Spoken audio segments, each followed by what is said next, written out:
Hello out there. Welcome to Bedford, Pennsylvania. This is a hotel an hour away from State College. We are on the way to Ohio State, Penn State tomorrow, but we can't actually stay there. This is Road Breaks and some road beers.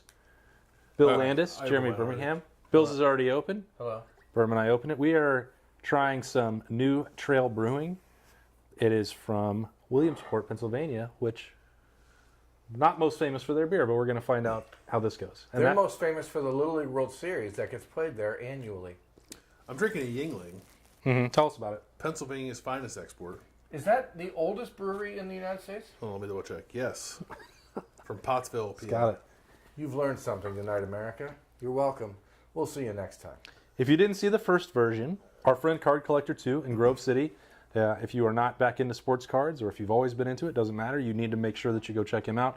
He has sent us along. Well, it doesn't matter. I mean, if they're not into it, they shouldn't go. Seems weird to just... Not going to force it on you. Maybe you'll learn something. But about if you yourself. are and you want to be involved, what are you doing, Berm? I'm just, moving stuff. Okay. He sent us along with some 2022 Panini Black. There are 5 cards in this box. If you've noticed a trend, we are taking the smaller ones because we are tying them to some unique questions that aren't solely related to Ohio State football.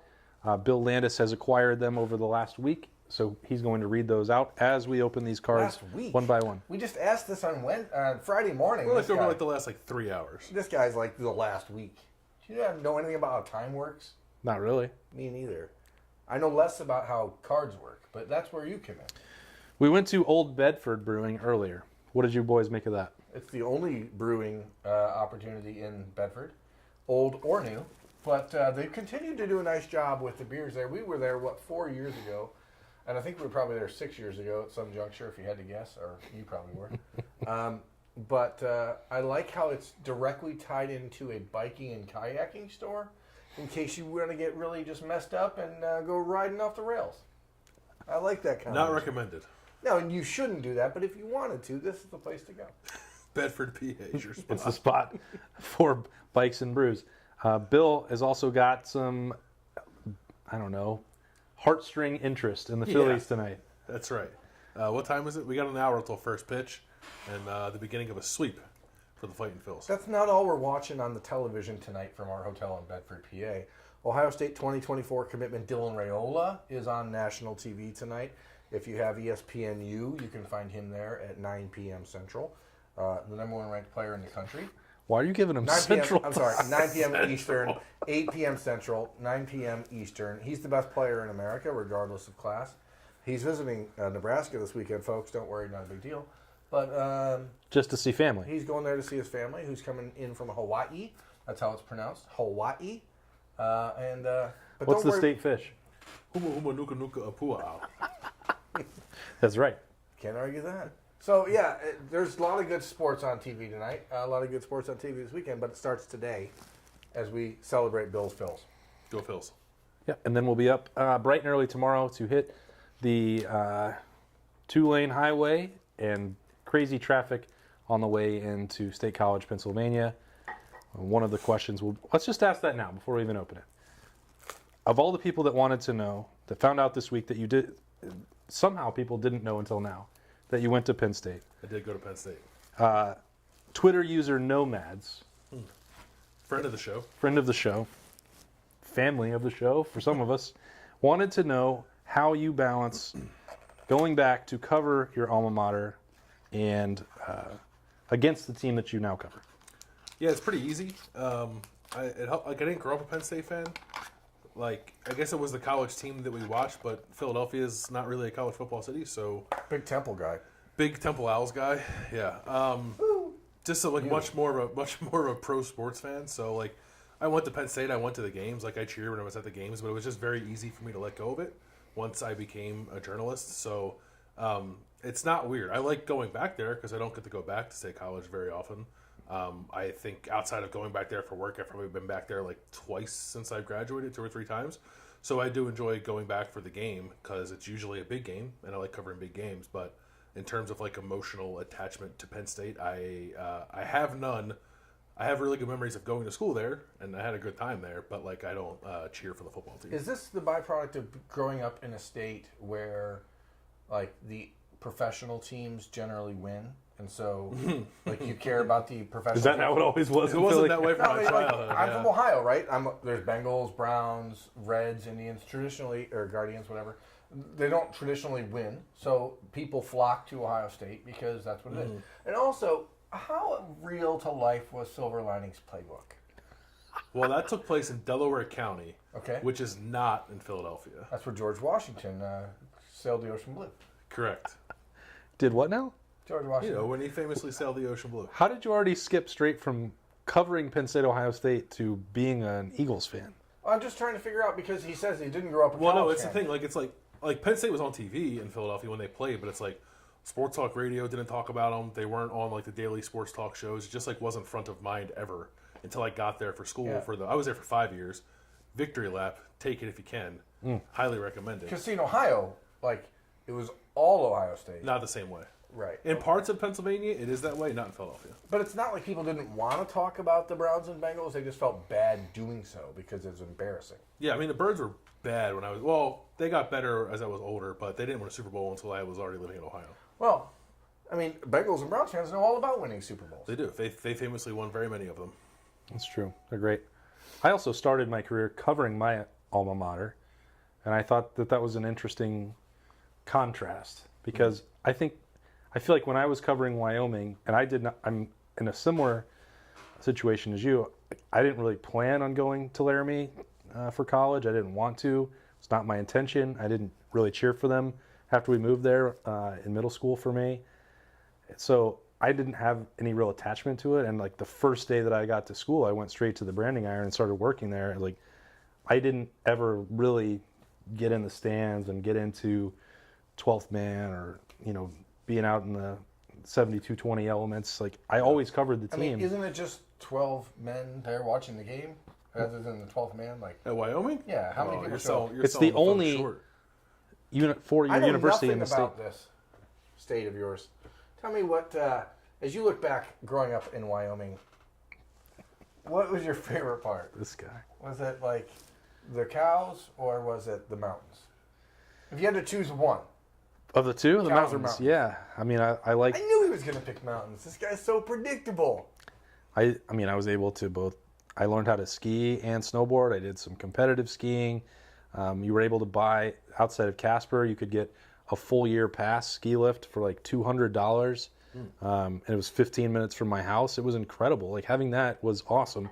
There weren't a lot of cows in Casper, Really? There were 50,000 people there in Casper, the largest Plus city one in the friendly state. ghost. And a friendly ghost on the logo. After they stupidly changed the name from the Casper Rockies to the Casper Ghosts and then put a glow-in-the-dark ghost on the hat so they could try and sell minorleaguebaseball.com hats. Happy Halloween. Yeah. Big up to Casper. Anyway, Oh man. but I thought that was interesting because like I felt I always covered them more critically, and especially, well, once I left, I became more of a fan of my alma mater. Yeah. I'm the one of us that is, I don't have a degree in journalism. I did not grow up thinking I was ever going to be in this field. I grew up an unabashed Ohio State fan. Like I find myself now much less of a fan of Ohio State than I have ever been in my entire life. And I don't know if that's like expected or if that's just what happens, but I find myself now rooting much more for individual people than the program in general. Yeah.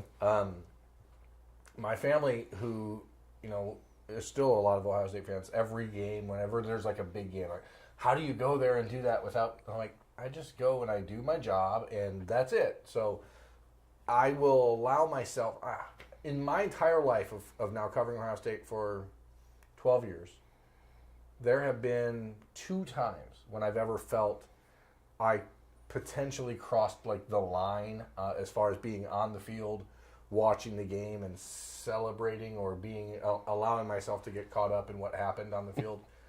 You and Kirk Herbstreit? Yeah, and one of them was the same time, the 2014 Sugar Bowl against Alabama, when Ezekiel Elliott had the 85-yard touchdown run. That was one where I remember audibly like cheering at that moment because it was such an incredible moment.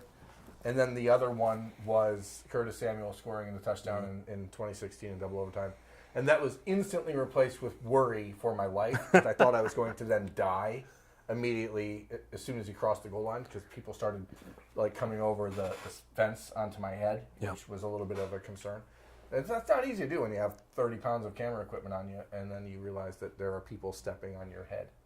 But I missed Zeke's run at the Superdome. I was in the elevator when it happened, going down to the event level, and I hear the crowd cheer. It's like, oh, it sounds like something happened. That game, I was inside of the photo room working to get ahead at halftime when Michael Thomas caught the touchdown at the end of the first half. So I missed that play. So I never. You two missed one hell of a game. I really enjoyed covering it. It was awesome. Those were great plays, both of them. Zeke and can't guard Mike. Okay, we have some questions from you. We have 5 cards in here. This is 2022 Panini Black, so we are looking for me, I'm trying to PC Garrett Wilson. There should be some Chris Olave. PC means personal collection. Personal collection. As I mentioned in the first episode of this, if you haven't seen it, you can catch up with that. We did it in Berm's basement. This is the first time that we are actually all 3 on the road in a hotel and not staying at Berm's house. And that's why the lighting is so terrific. If this set looks familiar to you, find Jesus. Ari, we're talking to you. And we're sorry. We're doing the best we can. Again, we're in Bedford, Pennsylvania, and this is a Fairfield Inn. Smack dab in the middle of the PA Turnpike. If you're around and you want to hang out with us, you can. We're going to use as a cover, to take it one at a time, we have a Justin Fields that was in my backpack. It is a green and yellow die-cut prism. I think it's important for people who believe that our life covering Ohio State is glamorous at times to realize that our dinner tonight was a Sheetz gas station, and we're now sitting in this hotel room at 7:10 p. Let me add one thing to that. And we have to get up at 5:45 in the morning to try to beat traffic to the worst place in America. Like, imagine having to go to the worst place in America, but being like, no, I have to get there first. Well, we're not going to Fort Collins, Colorado, but... Ooh. Tony Alford, you heard that. I want to make it clear that I complain a lot about this year's road schedule, and like there are things that aren't fun when we're in it. We are incredibly lucky to do what we do, so I don't want to ever forget that part. Shout out Sheetz. Never disappoint. Yeah, thanks to Sheetz for not supplying dinner, but making it. We didn't ask them, though. Well, we beep, boop, beep, boop. We did not beep, boop, and ask them to give it to us. In 2 weeks from now, when we go to Maryland, we may have Sheetz and then Wawa, and then we can have like a head-to-head. I don't really want to. I'm not a Wawa guy. All right. Wawa would win. So, card number 1. Bill, are you ready? I'm ready for the card or the question. I'm ready for both. We're gonna do both. Do we have to do a question with the card or the card? Well, we look at the card and then we. Okay. We have a Regulators. Looks to be. That's what they call the Ohio State linebackers. Broncos country. Let's ride. Let's ride. It is not sure how rare this insert is. It looks to be sort of a color wheel version. It is Russell Wilson, Regulators insert. Do you guys ever do calisthenics on an airplane? Boy, Russell Wilson is such a weirdo. Did I ever tell you guys about the time I threw up on a woman on a flight? Yeah, you did. You don't want to tell them about it. Yeah, I'm not going to tell you guys that story now. If you ever see me in person and you're like, hey, Berm, tell us about the time you threw up on a woman on a flight, I'll be more than happy to share. Here's the spoiler alert. I had a Frosty and a red Gatorade that morning. All right, so Russell Wilson, probably not the way we wanted to start that. That is a cool card, though. It does look good. It would have been great if it was literally anybody other than the biggest weirdo in the NFL. That's right. So, why is he a big weirdo? He's like the smallest weirdo in the NFL. Yeah. Short weirdo. What was the most dangerous thing you ever did? Oh. Really? Okay. What's the question, Bill? Mine was eating Subway. We solicited these questions during the bold predictions video. So this question was from Robert Bonham. In a reaction... Bobby Bonds. Is that a pseudonym? Maybe. We'll never know. This is mostly a reaction to, I think, my score prediction and Berm's score prediction for the Ohio State-Penn State game. Less so Austin's, because Austin picked Ohio State to win by 1 billion. 100-0 Buckeyes. So the question was, based on our score predictions, do we think that Michigan is much better than Ohio State? Because Michigan crushed Penn State. No, that's just not apples to apples. It is not. When you're playing on the road versus playing at home, and matchups make fights. The styles make fights. And this is not the same style. Michigan is a team that is not going to be able to go into most games throwing the ball all over the yard. Penn State chucking the ball over chucking the the yard. yard. Penn State clearly is not as strong up front as they are traditionally on the defensive side of the ball. Michigan ran all over them. I think Ohio State could do that, but I think most Buckeyes fans would be annoyed if Ohio State tried to run the ball 50 times tomorrow. I'd love to see them run the ball 50 times. You would. You're a sick man. They'll run for 418 yards, just like Michigan did. Yeah, no. My score prediction had like nothing to do with Michigan. You could transitive property it if you want to. I suppose I don't. I think it's a different matchup, and for whatever reason, it's like closer when these two teams play.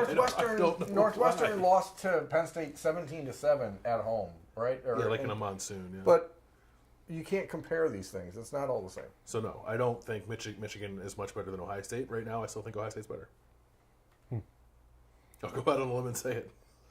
Bold take. Yeah, I don't.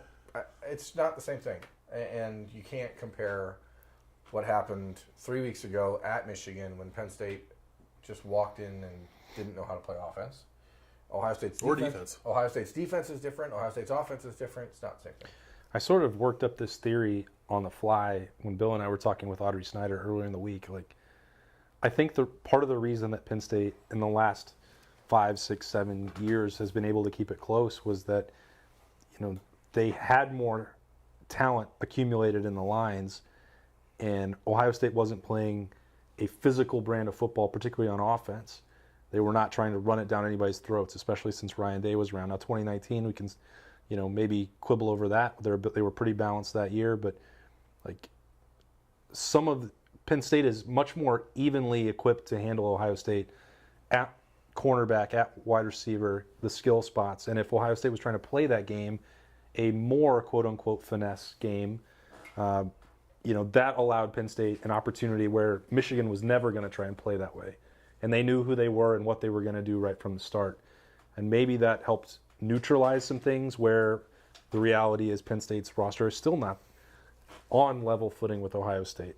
We'll see if that's right or not tomorrow, but I think it is accurate. Yeah, I mean, Bill and I both expected Ohio State, Penn State to be a closer game than everyone else we've talked to this week. Right. Some of that is just my neuroticism growing up an Ohio State fan.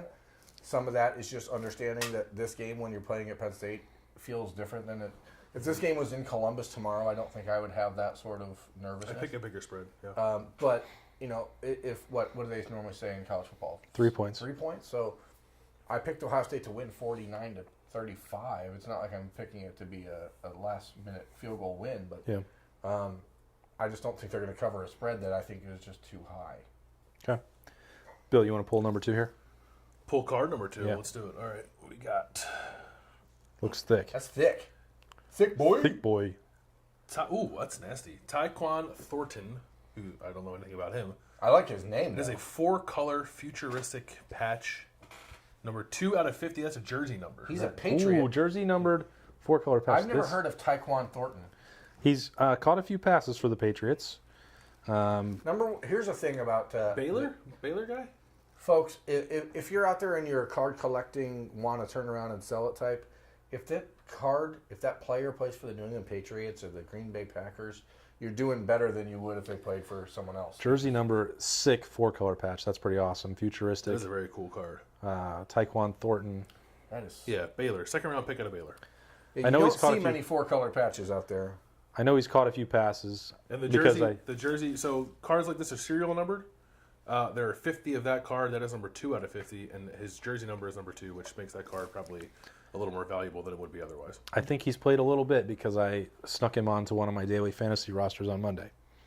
That's all I know about. Very cool. Question number 2. Let's see here. Let's go with this is kind of all already touched on, but this is from Peyton Stamper. Did y'all grow up rooting for Ohio State, and what made you want to get into sports journalism? We already talked about all the other parts. When did you guys know this is what you wanted to do with your career? Sophomore year of college. I was an elementary education major, and then I switched to English for some reason, which would have been a totally useless degree. Well, you speak English. I do speak English. I think the idea was still to be a teacher at that time, and then you had to try out for the school paper at Penn State.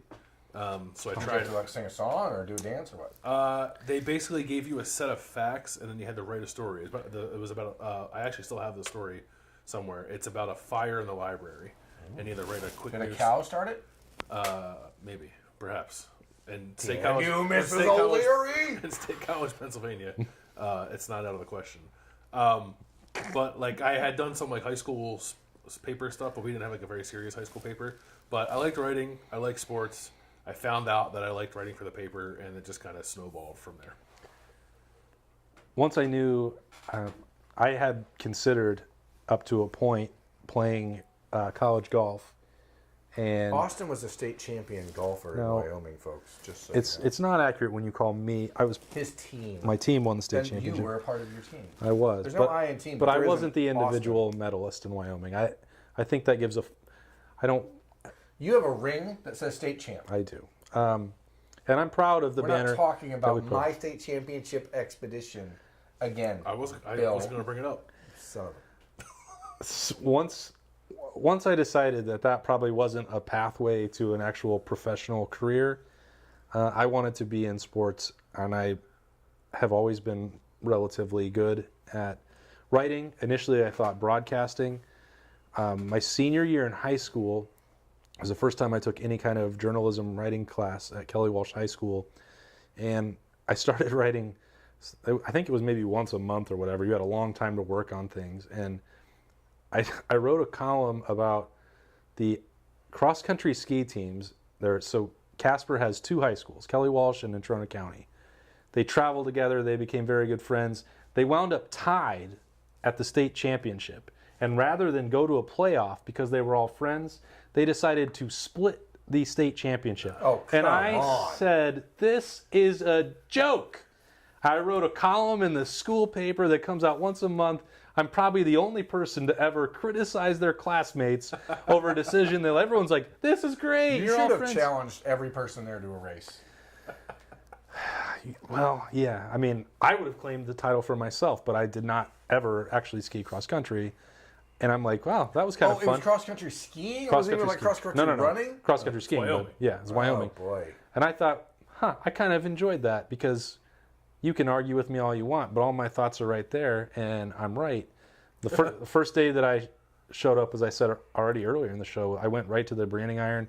I had told my dad, I was like, I have an idea. I want to write like a picks column, and I'm going to use it. I'm going to simulate Madden. I'm going to pick NFL games. Like, that's what I want to do. And we were allowed at the branding iron, which is, again, the name of the Wyoming school paper. It was a great name, one of the greatest of all times. Like, yeah, you can do that, but you also have to do these other things, cover, sporting events live and learn how to do that. And I'm like, cool, no problem. I want to do it. And I always had intended to get in to more of the broadcasting side, but writing clicked much better for me. Now you have to do multimedia and all that stuff. We're on video right now and we're not writing. But yeah, right from the first day that I got to school, I worked for the school newspapers both at Wyoming and Tennessee from the very first day that I got there, and I never wanted to do anything else. I never dreamt in a million years that I would do this type of work, but I had always enjoyed writing, and I love sports. My older brother, Bobby, was a tremendous writer, and he was sort of my sounding block for talking about sports and Ohio State sports specifically when I lived in Arizona. You lived in Arizona? I did. And he was back in Ohio. He passed away in 2011, and I said, screw it, I'm just going to try to do this for a living. I wrote one personal blog, and I put it on Twitter, and Jason Priestless from 11 Warriors read it and asked me to write for them like the next day, and that was it. So it's been a absolute whirlwind. I always loved recruiting. I remember reading Buckeye Sports Bulletin when I was 12 years old, reading about recruits who signed or who, they'd write like one feature story every week about a recruit who visited or whatever. And I always just liked the idea of how a team got built more than I liked what the team was. But it was never anything I dreamed of. I just liked writing. I liked sports. And it was sort of an homage to my brother. And here we are. You want to do the third card, Brad? I do. It's another thick boy. Pulled up. It might be. Is it auto time? Well, what are you doing taking them all, Brett? I'm just picking it up, bro. It's auto time. This guy. It looks like a Chicago Bear logo. It's a thick card. Velus Jones. It is not an Ohio State Buckeye. Kyler Gordon, Rookie auto. rookie auto to 199. It's a sticker auto. Pretty cool card. Not the card we were looking for. We were definitely looking for a Justin Fields. Kyler Gordon's played pretty well. I believe Washington cornerback. It doesn't say on here, but I'm pretty confident that it is because I pulled him in other sets. 144 out of 199, Kyler Gordon, black auto. Question 3. Question 3. This is an interesting one. Okay. From Chris Hanning. Mm-hmm. Is there a chance that Ohio State's 2023 quarterback is not currently on the roster? Is there a chance a planet we don't currently know of runs into the Earth and destroys all human life? Yes. There is a chance of that. You're approximating the likelihood of that happening to the likelihood of Ohio State bringing a Yeah, I don't quarterback? think that's the ideal situation. It would take some sort of absolute physical anomaly to occur. But to just, before you guys take over any thoughts, like, if Ohio State and Ryan Day, and this is this weird thing that's happened in the last year, people believe that Ryan Day is so hell-bent on keeping intact the current culture at Ohio State that he would never dare go out and upset the natural order of things by bringing in someone at a position where they have currently high-ranked players who haven't played. That's not true. What is true is that if a player who is out there wants to transfer who's better than Kyle McCord or Devin Brown, and he wants to come to Ohio State, they will say yes. The question is, how many of those guys are there truly? And I would suggest there are 2 or 3 in the entire nation who would be a better plug-and-play option for Ohio State at quarterback than what they currently have. So is there a chance? Yes. Is it probable? No. I think we can reasonably assume that we are being asked about this because there are deep recruiting rumors about DJ Uiagalelei wanting to potentially have his younger brother, Mateo, commit to Ohio State so that he could ostensibly leave Clemson and play one more season at Ohio State, get developed by Ryan Day, and then leap to the NFL from there after one season. That has been rumored. That's why we're getting asked the question. I'm 100% certain that that's why. I don't believe that Ryan Day views DJU as an upgrade over Kyle McCord or Devin Brown. And is there a chance of that? What if one of them, for some reason, Kyle McCord or Devin Brown, didn't want to see through spring practice and compete for the job, and you needed to bring somebody else in? Sure. I couldn't say 0% to this. I don't believe that in its current situation that Ryan Day or Ohio State would take DJU over the 2 guys that they have, both 5 stars, by the way, for the future. I don't believe that. But people will retain the right based on when the transfer portal, opens and closes, and this new world order of that. The situation in April may look different. I don't know. I'm not going to predict that right now. But I think both of those guys are very good, and there's been so much conversation about Kyle McCord. Yeah, he's not able to throw. Can he do this or that? And the other thing, what I've seen about Kyle McCord is pretty encouraging. Devin Brown has a lot of skills as well. He has to develop a little bit more physically. I wouldn't want to, if I'm Ryan Day, upset that apple cart because it's lined up pretty well with McCord, Brown, and then Dylan Raiola. I think Ryan Day this week probably spoke in the most glowing terms he's probably spoken about Kyle McCord. I believe it was on his radio show, so I don't know how many people heard it. But he talked about Kyle getting reps with the ones during the bye week because C.J. Stroud got some time off, and they thought Kyle handled that well. He said all along he's wished he could get him more opportunities in games, and there's a balance there. I think it might be some notion that part of the reason why we don't see a ton of Kyle McCord is because Ryan Day, might not think he's the guy.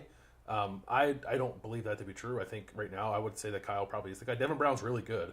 I think it's going to be a really good competition when those 2 are competing for the starting job. I think I'd be pretty shocked if the next quarterback is not currently in the roster. I do think it's probably maybe not likely, but I think there's a solid chance that they do bring in a quarterback. I Just agree. those two guys Outside and of Brock Glenn, right? Brock Glenn's coming in, but even then you might want some more experience in that room. You're talking about, you have 3 scholarship quarterbacks, none of whom have really played it's all that much. Not enough. Not ideal, but I don't think the 2023 starter would be coming in via transfer. Yeah, I firmly believe that right now, with 3 scholarship quarterbacks on the roster, Ohio State has 3 future professional quarterbacks on their roster. That is not something that you just dismiss and then say, let's bring in someone else who hasn't been in the system. Especially because when you're dealing with Ryan Day and what he's tried to build over the last few years, we've talked ad nauseum.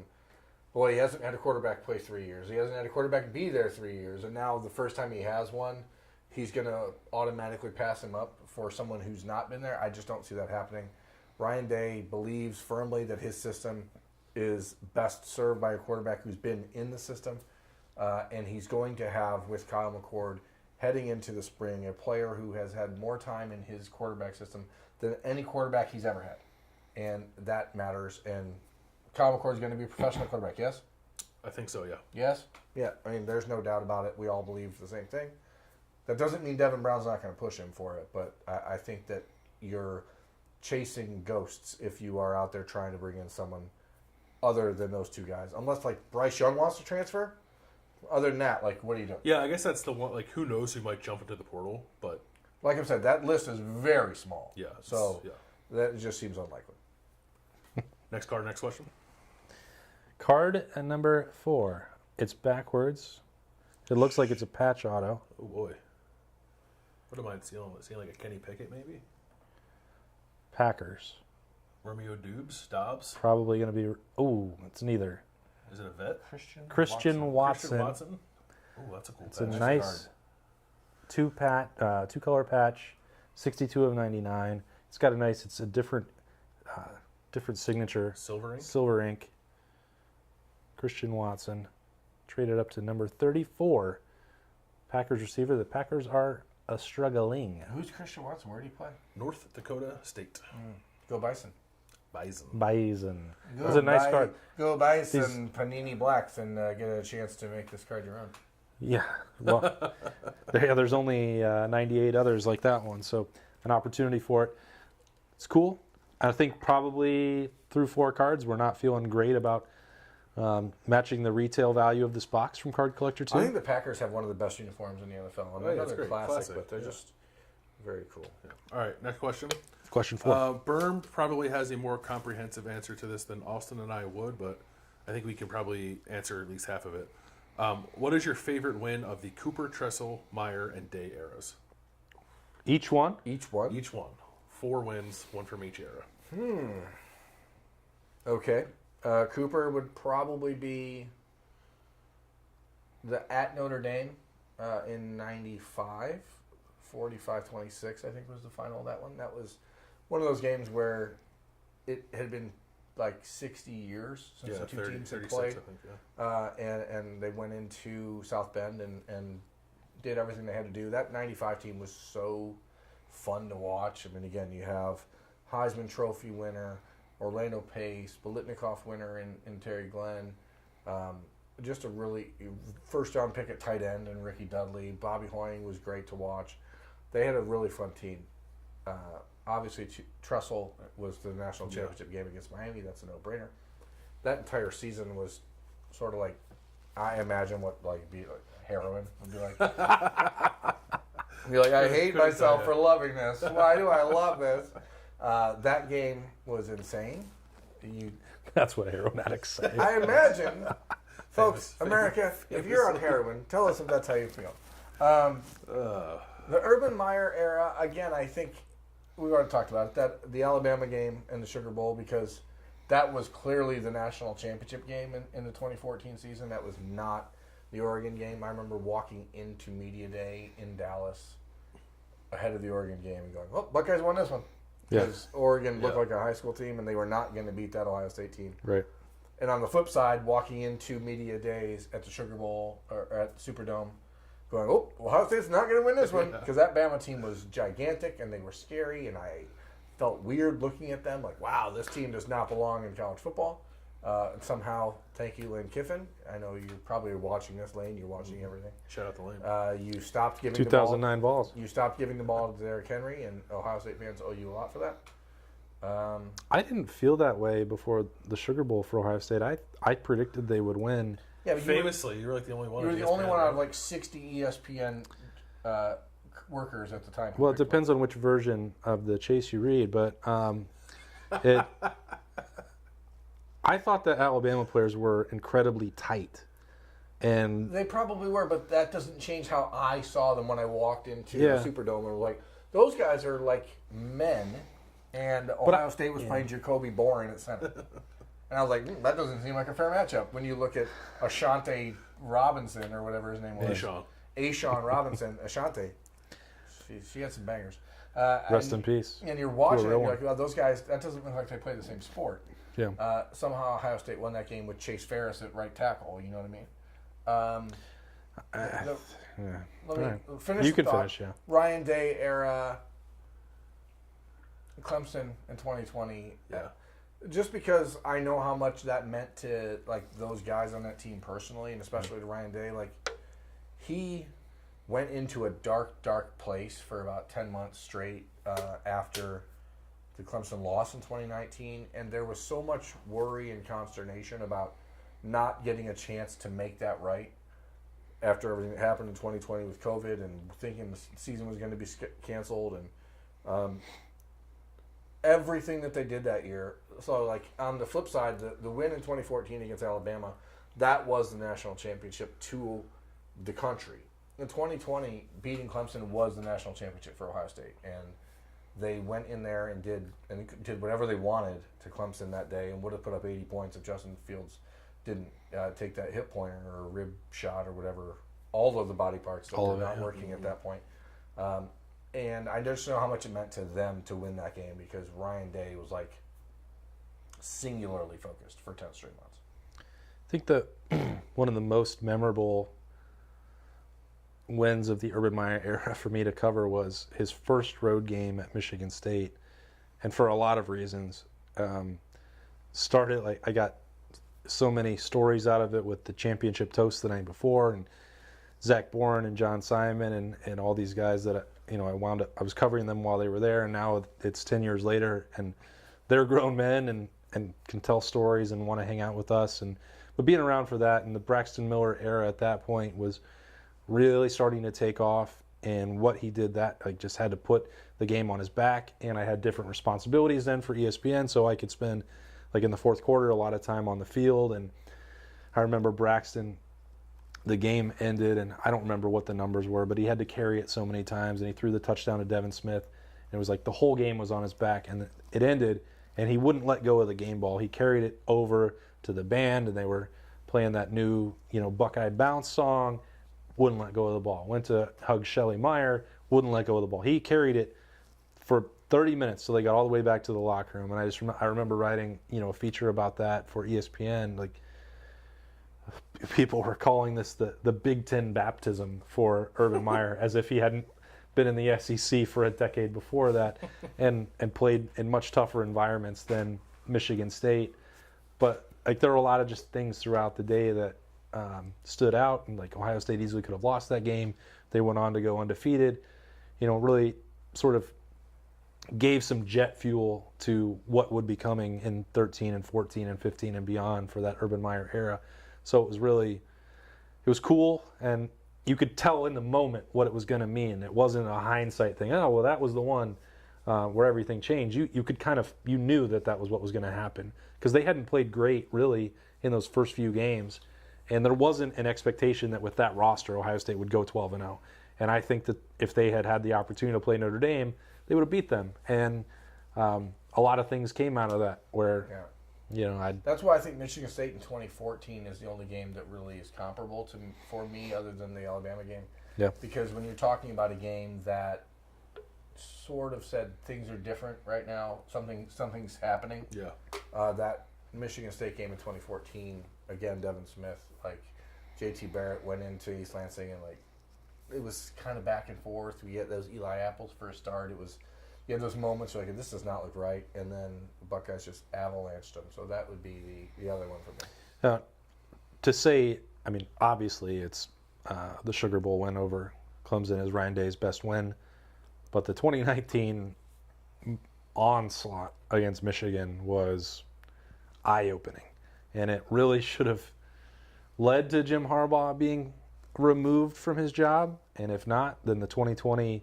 Well, if they would have played in 2020, When he would have beat him by 100, he would have been gone. But, I mean, those back-to-back, what happened in 18-19, were pretty remarkable. And that capped an undefeated regular season for them. That's, on the way to the first Big Ten championship for Ryan Day. Like, obviously, it's Clemson, but I think sometimes we forget just how staggering that 19 win over Michigan really was, because Gets lost a little bit. Yeah. he was doing something that, that's not supposed to happen in that game. Billiam, what do you recall? We took all the good ones, so. Yeah. Good luck. No, I would. So 14 was my first year on the beat, and obviously the Sugar Bowl stands out. I mean, the 2018 Michigan game was like an all-time classic. I don't know. Maybe I view that differently because I'm not a fan of either team. I just it was Ohio State versus Michigan and went to double overtime 16. 2016. Sorry, 2018. 2018 was a blowout. 62 Yeah. points. 2016 Ohio State Michigan was an all-time classic. I think. It was the weirdest second half. Honestly, that 2018 game was so weird because Ohio State wins 62-39. Michigan scored 5 times in a row in the second half. It was who cares? Could never get close. Who cares? But I think the most memorable or important whatever win of Urban's tenure that I've covered, I think, is that 14 Michigan State game. Because at that, they were coming off the Virginia Tech loss. They had won a couple games lopsidedly. But it was what's real, what's not? What is this team actually? And I was like, oh, okay. Because that Michigan State team was really good. And JT was put on a little bit of a laser show, which I didn't think was possible for him, and build it from there. And I thought the defense played pretty well in that game. And it was just the first moment that I thought to myself, this team can do something this year. I don't know where it's going to go. They got tougher games left. They had I think the Happy Valley game was after that, right? The overtime game at Penn State. So they had stiffer challenges ahead, maybe, but that was the first test I thought, or first example of a team showing it had some championship mettle. And then Ryan Day's the Clemson game. I don't even know. There's not a second. Yeah, I don't think there's a close second to that. That JT Barrett and Joey Bosa overtime performance at Penn State 14 was something else. All right, we got one more card. Shout out again to Card Collector 2 in Grove City. Bill's going to look for it. I'm going to pull this right here. We have...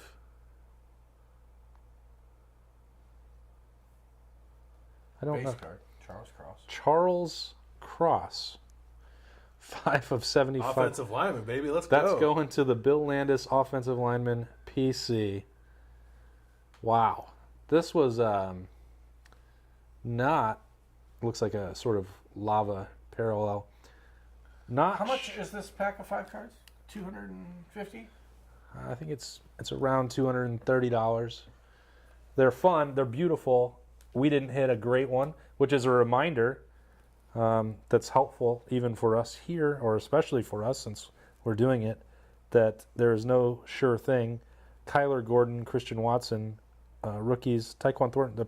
The cards are great. They're all numbered, and the patches are awesome, but not every box is going to be a huge winner. So I think if I asked one of the remaining questions I pulled out earlier, it get a little repetitive. Okay. So I'm going to pick one out of the live comments here. Live. Here's one that's a little more, I guess, about... Yeah, this is a variant. That is a variant. It is. Here's a little more, I guess, about how we do our job. Okay. Do you guys wish that college had weekly open practices like the NFL? More work for you, but also probably more content. Yes. We certainly do, yeah. Although Well- the NFL does not have open practice during the season, right? They've opened training camp. Open camp, yeah. I'm don't need open not practice sure during of the what their season. rules are. I think maybe they have 15 minutes of viewing. Is that true for the NFL? I think that might be right. But as you said many times before, I watch the games. I don't need to watch them practice during the year. But I would love, love, love to watch more of training camp than we get to This watch. is a base silver. So my answer to that, and sometimes I feel like I'm betraying the profession. I've covered teams. When I covered Wyoming, different world, different time, every single practice was open. Now, it's also a different level of competition. It's not the Big Ten. They're not a national title contender. And if you covered that team, you did not show up every single day to watch practice, because why would you? There wasn't a great enough interest to that, but if you wanted to, you could, because you know why? There's no secrets for a college football team that someone in my position could reveal that would actually help another college football coach. I don't know the game well enough. As much as I try and as much as I'm around it, I could not sit there, and I did. I tried as much as I could. 2 days a week I would go, Tuesdays and Wednesdays, and I would watch practice. You had like a 90-mile drive together, didn't you? 145 miles. Each way. Each way. That's what I think of that. So that's basically what I do 4 times a week. Well, But I did you're it 3 doing times to a watch week. practice. I do it to do this. I would stay overnight. My college girlfriend still lived in Hey. Laramie, so that helped the Casper Star Tribune significantly. Know what I'm saying? They got a level of coverage that they were not accustomed to, thanks to my And situation. that's why this hotel room looks familiar to Austin Ward. Yeah. Wow, bringing back some memories. Anyway, yeah. So there's not much value in Talking my about mind. practice? Because you can get that out of 15 minutes. Now, when I left there and I went to Tennessee, you had Tuesdays or Wednesdays, 15 minutes. You'd be able to do a head count, check the injury situation, who's available, who's not available, and that's significant. I think what college, sort of a short way to get to my point, that college football needs to go to a standard availability report, injury reporting. That's what the NFL does that college football needs desperately. Those of you who follow this channel and follow our coverage know how frustrated we have been. And at least, for Berm and I, as long as we've been doing this, if there's a way to look at this and say, well, we understand why Ohio State's doing this with their availability report, no problem. We'll cover it the way you ask. And Jackson Smith and Jigba's situation has forced us to go a little bit different route. So I think once that's standardized, it needs to be, and probably won't be with 130 teams. Maybe when they cut it down, we'll get something different. My point is, that's where the gray area comes in that's so hard and frustrating, and why having some viewing period during the week would be great. I thought it was really weird when I left Tennessee, which in the SEC, they're like, here you go, 15, 20 minutes. You get your camera shots, photos. The beat reporters get to check and see what's going on with injuries and maybe talk to some coaches for a few minutes. And I came up to Ohio State, and they've never had that since I've been here in 10, 11 years. I thought, this is bizarre. Once you get done with training camp, you don't see a second of practice. That's not normal. Ohio State's much more restrictive in that way than other places. But it's also, like, as you mentioned, it's not really that important. We glean as much in a 10-minute lead up to Wednesday night media availability as we would in watching them practice for 15 minutes on Tuesday, right? Like, you know who's not there. You kind of figure out what's going on. We know what happened on Saturday. You can sort of make assumptions based on how people are walking off the field, who's not on the field when we walk in there. The frustration for me personally is that it just seems like at times things that are, there's gamesmanship that just doesn't need to happen because everyone already knows things. And like, it's not rocket surgery. We all understand. Like, Penn State watched last week's game. They Right. did not prepare for so, Jackson Smith. So they know what's going on. It just doesn't seem like it's necessary. I would love to be able to watch 30 minutes of practice 1 day a week as opposed to 3 days a week for 15 minutes, where you can actually see things formationally or see how players are performing. Because what ends up happening, and even what happens in August when we're doing pre-camp stuff or preseason stuff, we get 15, 20 minutes of stretching because the teams are intimately aware of what they're showing, and so they purposefully change schedules or change, where people are working out. They put the quarterbacks 100 yards away. It's just this weird gamesmanship that, as far as the media goes, like, no one wants to be a homer, but everyone who covers major college football is in some way, because we all do understand that part of our access is about handling things the way the program wants you to handle it. but it sometimes seems like they work against us on purpose, which I don't understand. Yeah, sometimes it's needlessly complicated. I do wish we got more practice in the preseason. Well, you like watching offensive linemen do things. Yeah, it's not so much about like seeing formations or seeing plays. Like honestly, from the angles we watch it, you can't diagnose that stuff anyway. Yeah, you can't. I just want to see like, man, like Marvin Harrison looks like he's in tremendous shape. I want to watch him run around a little bit. I want to watch Jack Sawyer go against Paris Johnson and pass rush one-on-ones. That's the kind of stuff that I like. I mean, because a year ago we knew by watching 15 minutes of practice in August that DeJuan Jones was going to have some struggles against Aiden Hutchinson. We knew that then. So you do pick up on things, but it's not like as much of a secret as people think. Where it really helps you is that it informs the analysis of it. And Ohio State hasn't had this issue really in a while. It's not been applicable, maybe with Dwayne Haskins and Joe Burrow, but I've been in other situations at Tennessee and Wyoming where it'd be like, well, there's a quarterback battle going on. Why this guy? Why is it not going to be the backup? Like, or what about this true freshman? And once you see some consistency day after day, and even if you're in Wyoming, that was full practices, and it'd be really easy for me to say, well, Karsten Sween is the starter because Dax Crum threw 7 picks in practice. That's the other not day. a real name. Yeah, both of them are real, I'm afraid. Karsten Sween is a real name? Sween is a real name. He could throw the ball through a keyhole, according to Joe Glenn. But he couldn't in real life. What size ball is he throwing? Yeah, well, he also threw a ton of picks. But, like that's the part where it comes in. You like, can also pick a keyhole. you don't, sometimes that you get into the situation where we have, some access and some ability to talk to coaches and get a feel for what's happening, but seeing it with your eyes and then be able to say, well, here's why I think they're actually sticking with him as opposed to just what the coaches say publicly, and people don't always believe that. That part does help, and we don't have great opportunity to do that at Ohio State, which is unfortunate, but the trade-off is that we get to cover a team that wins a lot and has fans that care a lot, and some that watch us in a hotel room in Bedford, Pennsylvania, open some cards from Card Collector 2, and that part's pretty cool and great for us. So if you're one of those people, thank you very much. If you're not, well, you don't know what I just said anyway, so who cares?